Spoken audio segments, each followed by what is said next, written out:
তো এই যে এখানে তো চিকেন মাংস রান্না হয়ে গেছে, নামিয়ে দিয়েছি এই যে। আর এখানে হচ্ছে এই যে রুটি আটা মাখছি রাতের জন্য। রাতে হচ্ছে খাবার হচ্ছে রুটি আর মাংস। তো এই যে এখন আমি রাতের খাবার বাড়ছি। এই যে এখানে চিকেন,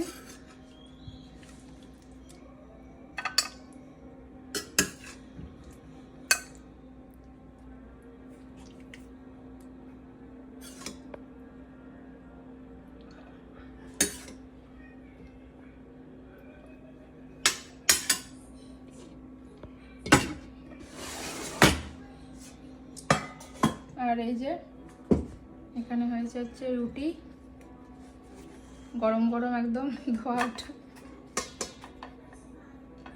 চলো, এই তো এটা হচ্ছে রাতের খাবার আজকের আমাদের, রুটি আর হচ্ছে মাংস। চলো খেয়ে নিই, টাটা বাই, আবার দেখা হচ্ছে পরে অন্য একটা ভিডিওতে।